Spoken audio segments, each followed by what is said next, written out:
जय श्री श्याम दोस्तों। शनिदेव व्रत कथा। एक समय स्वर्गलोक में सबसे बड़ा कौन के प्रश्न पर 9 ग्रहों में वाद विवाद हो गया। विवाद इतना बड़ा कि परस्पर भयंकर युद्ध की स्थिति बन गई। निर्णय के लिए सभी देवता देवराज इंद्र के पास पहुंचे और बोले, हे देवराज, आपको निर्णय करना होगा कि हम में से सबसे बड़ा कौन है। देवताओं का प्रश्न सुनकर देवराज इंद्र उलझन में पड़ गए। इंद्र बोले, मैं इस प्रश्न का उत्तर देने में असमर्थ हूँ।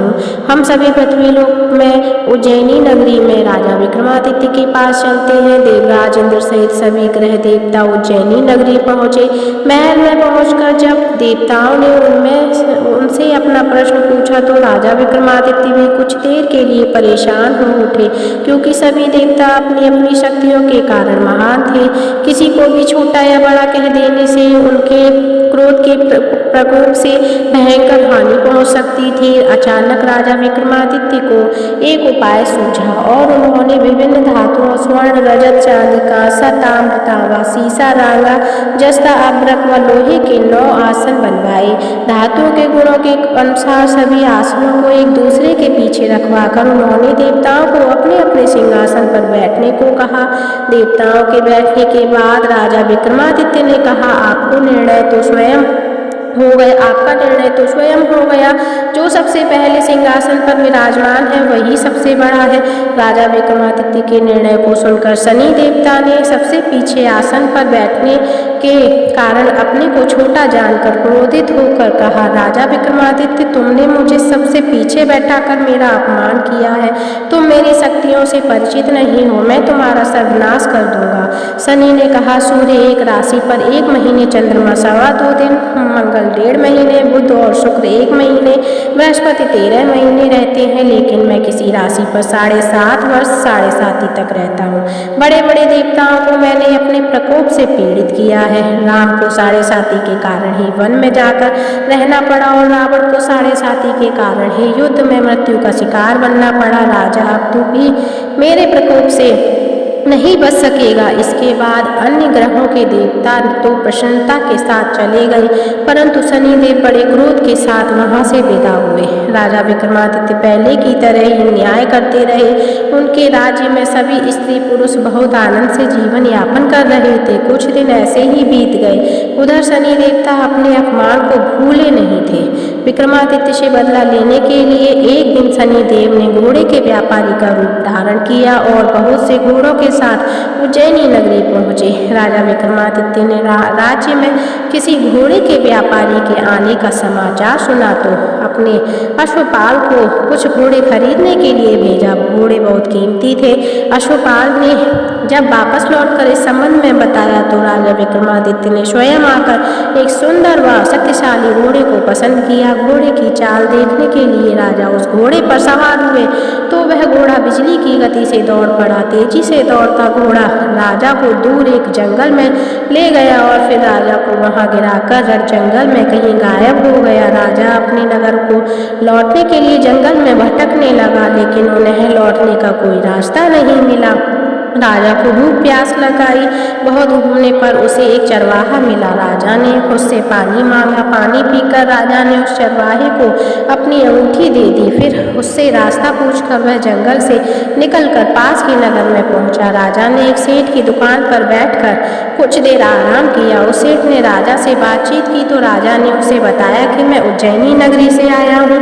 राजा के कुछ देर दुकान पर बैठने से सेठ जी की बहुत बिक्री हुई। सेठ ने राजा को बहुत भाग्यवान समझा और खुश होकर उसे अपने घर भोजन के लिए ले गया। सेठ के घर में सोने का एक हार खूंटी पर लटका हुआ था।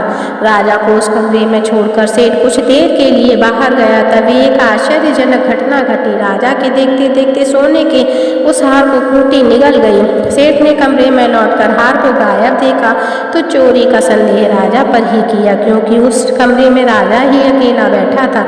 सेठ ने अपने नौकरों से कहा कि इस परदेशी को रस्सियों से बांधकर नगर के राजा के पास ले चलो। राजा ने विक्रमादित्य से हार के बारे में पूछा तो उसने बताया कि उसके देखते ही देखते खूंटी ने हार को निगल लिया था।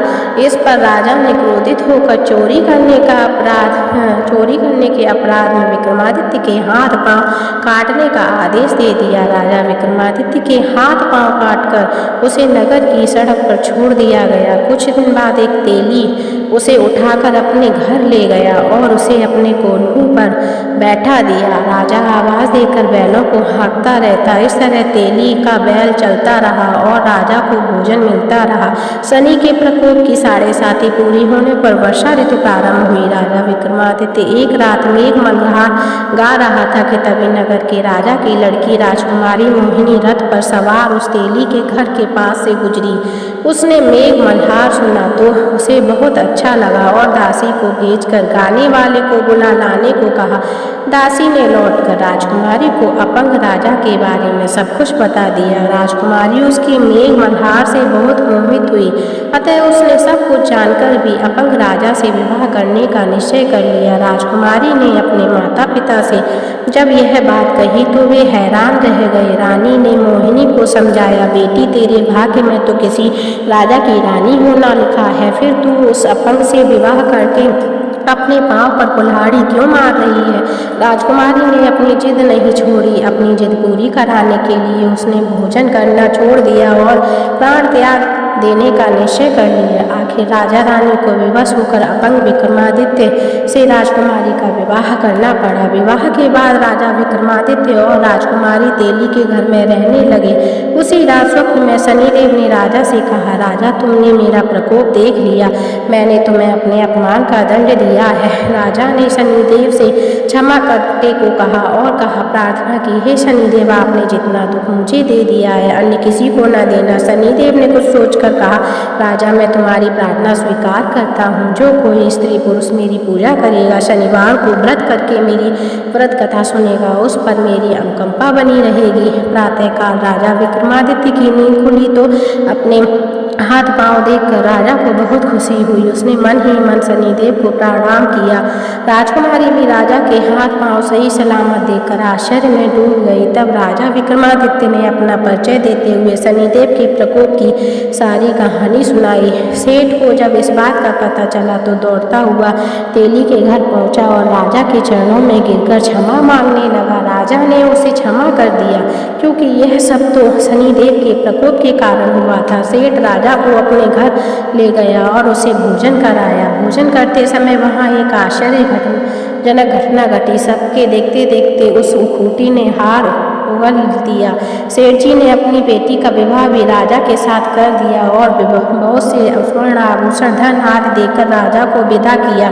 राजा विक्रमादित्य राजकुमारी मोहिनी और सेठ की बेटी के साथ उज्जैनी पहुंचे तो नगरवासियों ने हर्ष से उनका स्वागत किया। अगले दिन राजा विक्रमादित्य ने पूरे राज्य में घोषणा कराई कि शनिदेव सब देवों में सर्वश्रेष्ठ हैं। प्रत्येक स्त्री पुरुष शनिवार को उनका व्रत करें और व्रत कथा अवश्य सुनें। राजा विक्रमादित्य की घोषणा से शनिदेव बहुत प्रसन्न हुए। शनिवार का व्रत करने और व्रत कथा सुनने के कारण सभी लोगों की मनोकामनाएं शनिदेव की अनुकंपा से पूरी होने लगी। सभी लोग आनंद पूर्वक रहने लगे।